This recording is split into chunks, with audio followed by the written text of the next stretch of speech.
নমস্কার বন্ধুরা, welcome back to my channel আইলিস কিচেনে সকলকে স্বাগত জানাই। আশা করি সবাই ভালো আছো, সুস্থ আছো। অনেক রকম বাটাই তো তোমরা খেয়েছো, এই বাটাটাও করে দেখো, গরম ভাতের সাথে কিন্তু দারুণ লাগে। আজকে তোমাদের সাথে শেয়ার করব সয়াবিন ভর্তা বা সয়াবিন বাটা। খুব কম লাগে ও সময়, ঝটপট হয়ে যায় আর গরম ভাতের জাস্ট ওয়াও। তাহলে চলো প্রসেসটা শুরু করা যাক। সয়াবিন বাটা বানাতে আমি প্রথমে যেরকম আমরা সয়াবিন রান্না করার সময় সেদ্ধ করে নেন নুন দিয়ে, সেরকম আমি সেদ্ধ করে জলটা ঝারিয়ে রেখে দিয়েছি।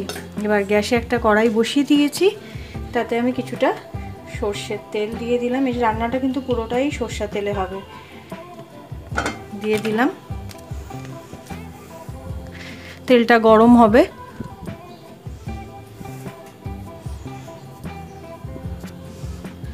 তেলটা গরম হয়ে গেছে, আমি দুটো বড় সাইজের পেঁয়াজ আমি কুচিয়ে রেখেছিলাম, সেটার হাফ দিয়ে দিলাম। একটা বড় টমেটো কুচিয়ে রেখেছিলাম, সেটা দিয়ে দিলাম। 4টে বড় বড় কাঁচা লঙ্কা দিয়ে দিচ্ছি ফাটিয়ে, আর 8-9টার মতন রসুন কুচিয়ে রেখেছিলাম, সেটাও দিয়ে দিলাম। এবার এটা খুব ভালো করে আমি ভাজবো সব কিছুকে। এটা ভাজা হতে হতেই 1 টিস্পুন মতন আমি হলুদ গুঁড়ো আর 1 টিস্পুন আমি কাশ্মীরি লঙ্কা গুঁড়ো দেবো। আর কাশ্মীরি লঙ্কা গুঁড়োটা কিন্তু জাস্ট কালারের জন্য, কারণ আমি কাঁচা লঙ্কা দিয়েছি, সেহেতু ঝাল লঙ্কা গুঁড়ো দেওয়ার দরকার নেই। কেউ যদি বেশি ঝাল খান তাহলে তারা দিতে পারেন, কিন্তু এটাই যথেষ্ট। মশলাটা আমার ভাজা হয়ে গেছে, পেঁয়াজ রসুন থেকে কাঁচা গন্ধ চলে গেছে। এবার আমি সয়াবিনগুলো দিয়ে দিচ্ছি। এটাও খুব ভালো করে কিন্তু আমি ভেজে নেব, যাতে সয়াবিনের গন্ধটা সেরকমভাবে না থাকে। খুব ভালো করে আমাকে ভেজে নিতে হবে। আর সয়াবিনে তো আমি নুন দিয়েইছিলাম সেদ্ধ করার সময়। পরে যখন আমি বাটাটাকে কষবো তখন আমি নুনটাকে বুঝে দেব, এখন আর কোনো নুন আমি দিচ্ছি না। আমার সয়াবিনটা কিন্তু পেঁয়াজ রসুন টমেটোর সাথে খুব ভালো করে ভাজা হয়ে গেছে। এবার এটা আমি একটু ঠান্ডা হতে দেবো। ঠান্ডা হয়ে পেস্ট করে নিয়ে আমি ব্যাক করছি। এখন একটু ঠান্ডা হয়ে নিক, নাহলে পেস্ট করা, মিক্সিতে পেস্ট করব যখন অসুবিধা হবে, গরম হয়ে যাবে। তো একটু ঠান্ডা করে নিই, ঠান্ডা করে নিয়ে তারপরে ফিরছি পেস্ট করে নিই। আমি সয়াবিনটা ঠান্ডা হওয়ার পর আমি দেখুন পেস্ট করে নিচ্ছি একদম। এটা কিন্তু একদম মিহি, তাহলে শিলনোড়ায় বাটতে হবে, একদম মিহি হবে না। মিক্সিতে বাটলেও কিন্তু বেশ মুখে পড়বে, ভালো লাগবে।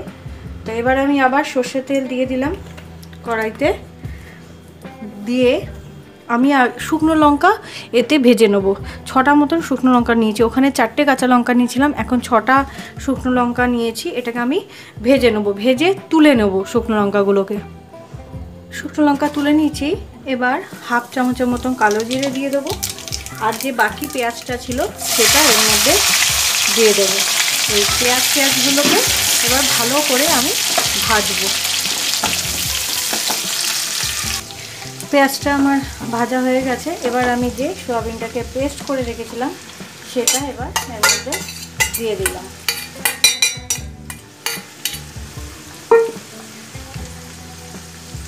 আজকের ভিডিওটা যদি আপনাদের ভালো লেগে থাকে তাহলে অবশ্যই কিন্তু একটা লাইক করবেন। আপনাদের লাইক অনেকটা ইন্সপায়ার করে আমাকে। আর যদি বেশি ভালো লেগে থাকে বন্ধু বান্ধব ফ্যামিলির সাথে অনেক অনেক করে শেয়ার করে দেবেন।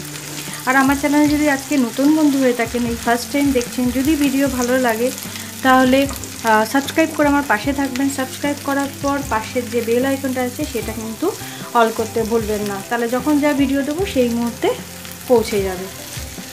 আমার চ্যানেলে কিন্তু অনেক রেসিপি আছে, আপনারা প্লে লিস্ট দেখতে পারেন, ভিডিও চ্যানেল থেকে দেখতে পারেন, প্লাস অনেক ঘুরতে যাওয়ার ট্রাভেল ব্লগও আছে, সেগুলো কিন্তু আপনারা চেক আউট করে নিতে পারেন। এটা ভালো করে আমি কষবো।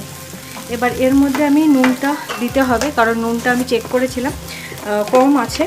হাফ চামচের মতন আমি নুন দিয়ে দিলাম। সব শুদ্ধ এটাকে আমি কষবো। আমরা অনেক সময় ঘরে মাছ মাংস থাকে না, ডিমও থাকে না, তখন যদি এরকম সয়াবিন থাকে এটাকে এরকম বাটা করে নেবেন, খেতে কিন্তু সত্যি গরম ভাতে দারুণ লাগে। আমার তো 1 থালা ভাত উঠে যায় সয়াবিন ভর্তা বলুন বাটা বলুন এটা দিয়ে। আপনারা ট্রাই করে দেখতে পারেন। আর ঝালটা কিন্তু আপনাদের টেস্ট অনুযায়ী, অনেকে ঝাল বেশি পছন্দ করে, অনেকে ঝাল কম পছন্দ করে, সেই বুঝে এটাতে ঝাল দেবেন। এই সয়াবিন ভর্তাটা আমার ঘরে তো খুব ভালো খায়, তা আপনারাও করে দেখবেন। আমাকে অবশ্যই কিন্তু কমেন্ট করে জানাবেন কেমন লাগলো এই সয়াবিন ভর্তা বা বাটা যাই বলুন, কেমন লাগলো কমেন্ট করে কিন্তু আমাকে জানাবেন। আমার এই সয়াবিনটাকে কষানো হয়ে গেছে। এবার যে শুকনো লঙ্কাটাকে আমি গুঁড়ো করে ভেজে রেখেছিলাম, গুঁড়ো করে সেটাকে হাত দিয়েই গুঁড়ো করে নিয়ে এর মধ্যে দিয়ে দিলাম। আর কিছু ধনেপাতা কেটে রেখেছিলাম, সেটাও এর মধ্যে দিয়ে দিচ্ছি। এবার এটাকে খুব ভালো করে আমি মিশিয়ে নেব। আপনারা প্রথমে তো রসুন দিয়েছেন, যদি মনে হয় আরেকটু রসুন আপনারা খেতে চান, তখন কালো জিরে দিয়ে যে আমি পেঁয়াজটা ভেজেছিলাম এই সয়াবিন বাটাটা দেওয়ার আগে, তখনও কিন্তু একটু রসুন কুচি আপনারা অ্যাড করতে পারেন, ওটাও কিন্তু খেতে ভালো লাগে। এটা ভালো করে মিশিয়ে নিন। আমার সয়াবিন বাটা একদম রেডি হয়ে গেছে। এবার জাস্ট গরম গরম ভাত আর এই সয়াবিন বাটা অমৃত করে দেখবেন, দারুণ লাগবে, অসাধারণ লাগবে খেতে। তো আজকে ভিডিওটা এখানেই শেষ করছি, দেখা হচ্ছে অন্য কোনো ভিডিও নিয়ে। ততক্ষণ আপনারা ভালো থাকবেন, সুস্থ থাকবেন, সাবধানে থাকবেন। ধন্যবাদ।